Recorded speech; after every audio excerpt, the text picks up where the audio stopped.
May is Mental Health Awareness Month, and an Ohio man is hoping to remove the stigma surrounding that topic, one conversation at a time. NBC4's David de Guzman joins us with the inspiring story of a former sports reporter who hit rock bottom. David? Yeah, that's right. We've come a long way talking about mental health, but in sports, it's still a tough conversation to have. Brandon Sejo looking to change that with his podcast.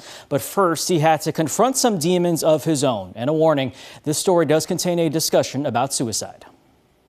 But what a season opener here in Cincinnati. Brandon Sejo was doing everything he ever wanted, covering sports for the NBC affiliate in his hometown of Cincinnati. I was always just this big sports nerd and loved it. I've known since 12 years old that I wanted to be a sports reporter, so it was truly a dream come true for me. But behind that smile on camera, Brandon had lived a dark life for years and felt alone. I hit rock bottom during what was supposed to be, from the outside, the best moment of my life. I am covering the Bengals as they're going to the Super Bowl, my childhood team. I was suicidal every day for 3 months, and people didn't know that I had lost 3 family members in 3 months. And that was when I finally reached out for help and, called my therapist and asked to check into a hospital here in Cincinnati because I didn't know how to live anymore. With the help of therapy, Brandon got better and eventually quit his job, putting his energy in a new venture. And so I kind of thought, well, what if we combine,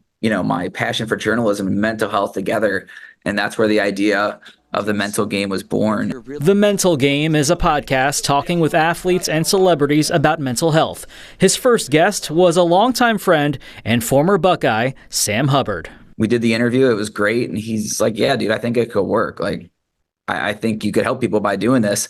And so this wouldn't be a thing without Sam, kind of being my test dummy, if you will. In the last 2 years, Brandon has sat down with big names, including actor Terry Crews, and more recently, another former Buckeye, ESPN's Kirk Herbstreit. His sophomore year at Ohio State, started going to therapy and did that for the next 3 years when the Buckeyes brought on a team psychiatrist. And he told me he would look over his shoulder, make sure no one saw him going into that office. After recovering from his own mental health struggles, Brandon found his way back behind the microphone on a new platform, hoping his conversations help others. It feels like my true purpose and exactly what I'm supposed to be doing. I hope people are less afraid to open up because there's more people talking about it than ever before. So real quick, 3 things. He's moving to LA to get better access to interviews. Wow. His episode with Kirk Herbstreit, that comes out tomorrow. And I had a full conversation with him, about half an hour, and we go there. Yeah. So that's online right now, NBC4i.com. I can't wait to check that out. It's so incredible, and it's so important, especially as we talked about starting with kids, having those conversations about mental health.